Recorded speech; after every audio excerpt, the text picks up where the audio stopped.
Salut à tous, aujourd'hui on va se pencher sur un nouvel outil d'IA qui fait pas mal de bruit en ce moment, Modbot.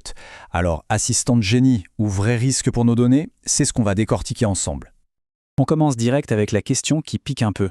Est-ce qu'on est vraiment prêt à confier les clés de toute notre vie numérique à une intelligence artificielle? Parce qu'avec des outils aussi puissants, la confiance, c'est vraiment le nerf de la guerre. Bon, alors pour commencer, c'est quoi au juste Modbot? Et pourquoi est-ce que ça agite autant la planète tech en ce moment? Là, il faut oublier les chatbots classiques qui se contentent de papoter. Modbot, c'est ce qu'on appelle un agent. Ça veut dire qu'il agit. On lui demande de faire le tri dans nos mails, de trouver une info sur le web, et il le fait. Pour de vrai.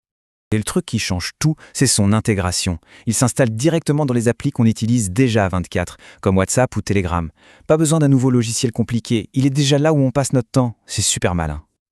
Ok, on a compris le principe. Maintenant voyons un peu ce qu'il a dans le ventre, concrètement. Et vous allez voir, c'est assez bluffant. Imaginez un peu le scénario. Il peut prendre les commandes de votre navigateur pour faire des recherches, il peut gérer votre agenda, vos listes de tâches, et même, il peut se connecter à d'autres outils pour automatiser des workflows entiers. C'est un peu comme avoir un assistant personnel sous stéroïdes. Et cet exemple, il est juste parfait pour illustrer la puissance du machin. On peut littéralement lui balancer une seule phrase et il va créer une page web et la mettre en ligne. Ça donne une bonne idée du niveau de capacité dont on parle. Mais, oui, il y a un mais.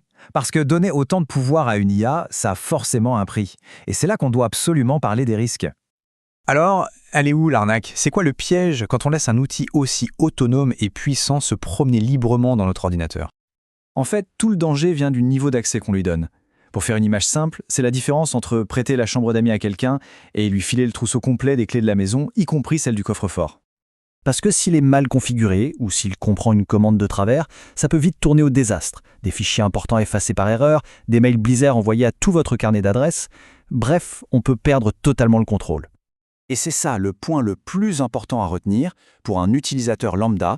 Pour la plupart des tâches créatives ou d'automatisation, on n'a absolument pas besoin de prendre un risque de sécurité aussi énorme. C'est disproportionné. La bonne nouvelle, c'est qu'on peut tout à fait s'amuser avec cette technologie sans mettre toute sa vie numérique en danger. Il y a des méthodes pour ça.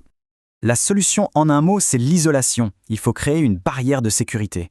On peut par exemple utiliser une machine virtuelle. C'est comme un ordinateur dans l'ordinateur. Ou alors on recycle un vieil ordi qui ne contient aucune donnée perso. Ou, encore plus simple, on utilise des outils qui sont dans le cloud. L'idée est toujours la même, créer un mur entre l'IA et nos fichiers importants. Donc, si on ne devait retenir qu'une seule chose, ce serait celle-là. On n'installe jamais, au grand jamais, un agent aussi puissant sur sa machine principale, celle de tous les jours. C'est la règle d'or pour protéger ses données.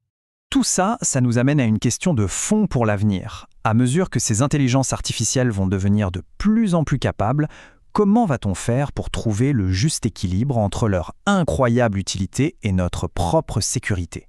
Le débat ne fait que commencer.